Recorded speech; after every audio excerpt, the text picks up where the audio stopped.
Selamat sejahtera Sefadzil, nama saya Shiva Priya Chandran dengan nombor matrik 277310. Hari ini saya akan membentangkan bahagian saya iaitu pengenalan kepada pengurusan.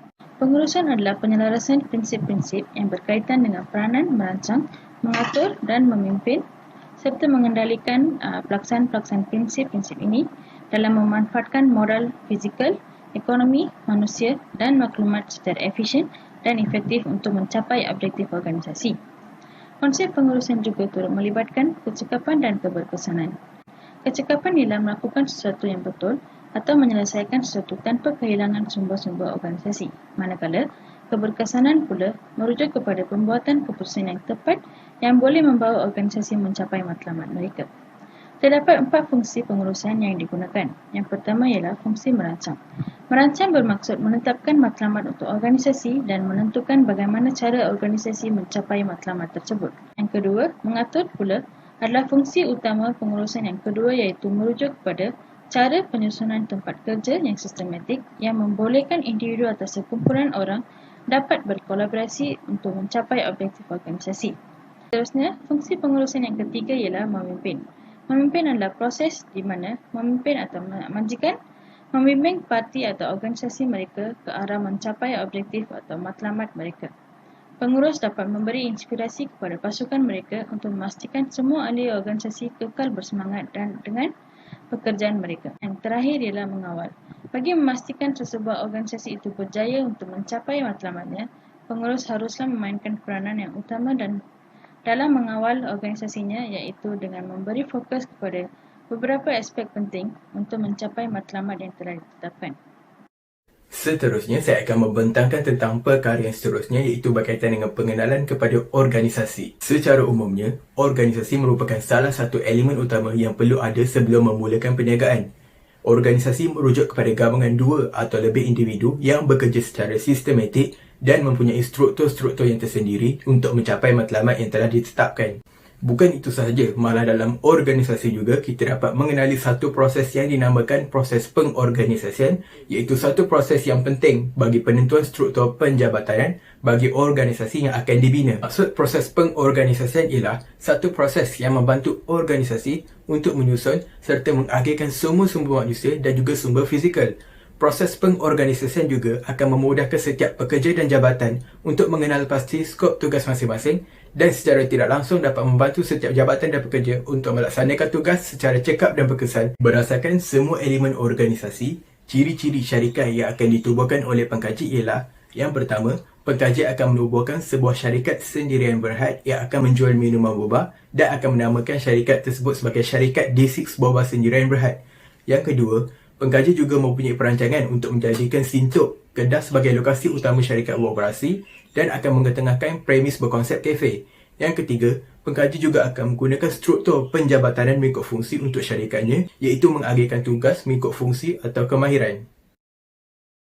Seterusnya, saya akan membentangkan tentang visi yang telah ditetapkan oleh pengkaji terhadap syarikat D6 Boba Sendirian Berhad. Visi yang hendak dicapai oleh syarikat D6 Boba Sendirian Berhad ialah menjadi sebuah syarikat minimum boba terbaik yang mampu mengungguli pasaran industri makanan dan minuman di Malaysia. Jelaslah bahawa syarikat D6 Boba Sendirian Berhad ingin menjadi sebuah syarikat minimum boba yang terkenal di Malaysia serta mampu memenuhi pelbagai cita rasa pengguna, terutamanya rakyat Malaysia. Misi membangun dan melaksanakan syarikat minuman boba yang berkesan kepada individu, kumpulan dan masyarakat digunakan untuk mempertingkatkan kerjasama antara agensi dalam melaksanakan aktiviti pemakanan. Slogan syarikat D6 Boba Sendirian Berhad adalah A Sip Feel Delight.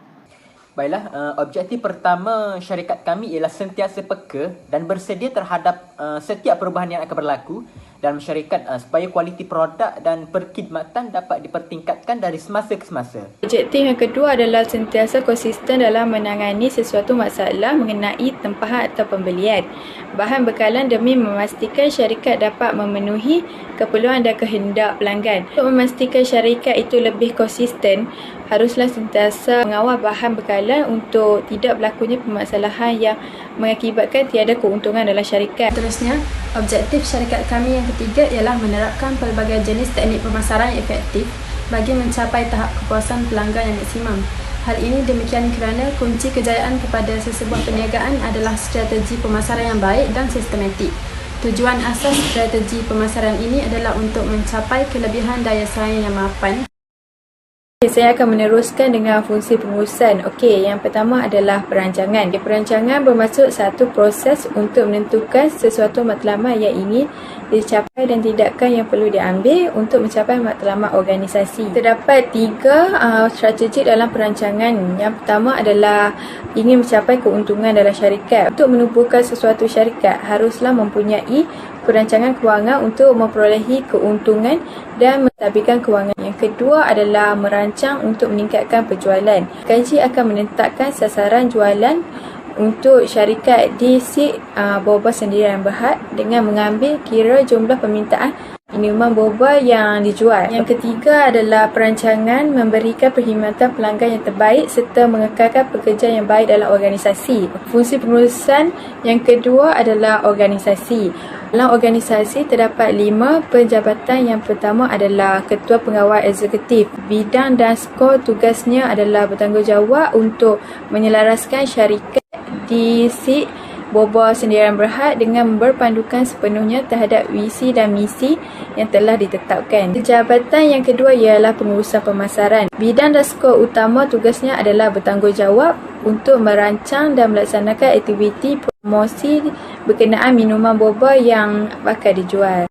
Dan yang ketiga adalah pengurus kewangan. Bidang dan skor tugas pengurus kewangan pula bertanggungjawab untuk membuat perancangan kewangan serta menyediakan bajet serta anggaran kos yang diperlukan bagi semua aktiviti yang akan dilaksanakan. Jabatan yang keempat ialah pengurus operasi. Bidang dan skor tugas pengurusan operasi adalah bertanggungjawab memastikan aktiviti pengeluaran dan penghasilan minuman boba akan berjalan dengan lancar tanpa menghadapi sebarang masalah. Bagi penjabatan yang kelima ialah pengurus sumber manusia. Okey, bidang dan skop tugas pengurus sumber manusia adalah bertanggungjawab memastikan keperluan pekerja bagi syarikat di SIG Boba Sendirian Berhad yang sentiasa mencukupi dan bersesuaian dengan keperluan syarikat mengikut fungsi kerja. Seterusnya kita akan lihat kepada kepimpinan. Kepimpinan merujuk kepada satu proses di mana pengurus cuba mempengaruhi gelagat setiap pekerja supaya mereka melaksanakan tugas dan tanggungjawab yang diberi untuk mencapai matlamat organisasi. Seterusnya, gaya kepimpinan.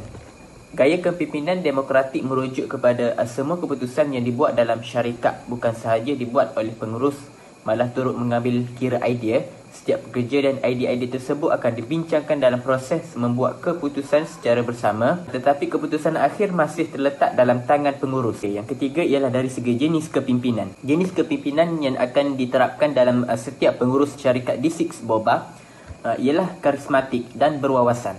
Kedua-dua jenis kepimpinan tersebut sangat penting kerana pemimpin yang berkarismatik ialah pemimpin yang akan menggunakan kelebihan dirinya untuk mendorong, mengarah dan mempengaruhi pekerja dalam syarikat di SIG Boba, manakala pemimpin yang berwawasan pula ialah pemimpin yang akan menggunakan kebolehannya untuk membentuk satu wawasan yang realistik dan munasabah demi mencorakkan masa depan syarikat di SIG Boba ini.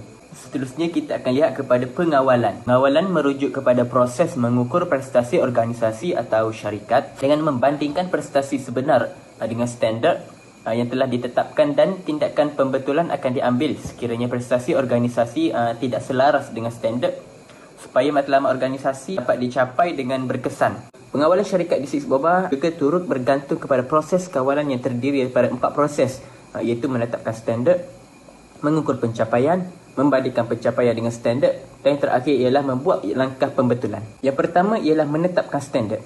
Menetapkan standard ini merujuk kepada tahap prestasi yang diharapkan untuk sesuatu matlamat mengikut piawaian yang ditetapkan berdasarkan perancangan standard syarikat pekaji iaitu syarikat di SIG Boba. Yang kedua ialah mengukur pencapaian. Mengukur pencapaian ini merujuk kepada satu proses yang harus dilaksanakan oleh organisasi untuk melihat tahap pencapaian standard yang telah ditetapkan oleh syarikat. Dan yang ketiga ialah membandingkan pencapaian dengan standard. Membandingkan pencapaian dengan standard ini merupakan satu langkah untuk mengukur keberkesanan kawalan yang diambil iaitu melalui perbandingan prestasi sebenar dengan standard yang telah dirancang. Langkah tersebut ni penting untuk syarikat di SIG Boba apabila mula beroperasi kelak kerana syarikat boleh mengenal pasti pencapaian yang diperoleh syarikat D6 Boba ini selaras atau tidak dengan standard yang ditetapkan. Dan yang terakhir ialah membuat langkah pembetulan. Tindakan pembetulan mesti dilaksanakan oleh syarikat D6 Boba sekiranya terdapat penyimpangan berkaitan dengan standard yang ditetapkan, iaitu berlaku ketidakselarasan pencapaian sebenar dengan standard. Kesimpulannya, pengurusan dalam sesebuah syarikat yang akan ditubuhkan sangat penting demi memastikan semua matlamat yang ditetapkan dapat dicapai. Fungsi pengurusan ini juga akan menjadi garis panduan utama kepada pengkaji untuk menubuhkan syarikat D6 Boba Sendirian Berhad. Kami berharap agar segala perancangan, matlamat dan ciri-ciri yang dinyatakan bagi penubuhan syarikat D6 Boba dapat direalisasikan secara berkesan serta akan menjadi sebuah syarikat minuman boba yang terkenal di Malaysia. Kami juga berharap agar visi dan misi syarikat D6 Boba Sendirian Berhad dapat dicapai dengan baik dan berhasrat supaya syarikat yang akan ditubuhkan ini dapat menghasilkan keuntungan yang maksimum demi mengekalkan prestasi syarikat apabila mula beroperasi kelak.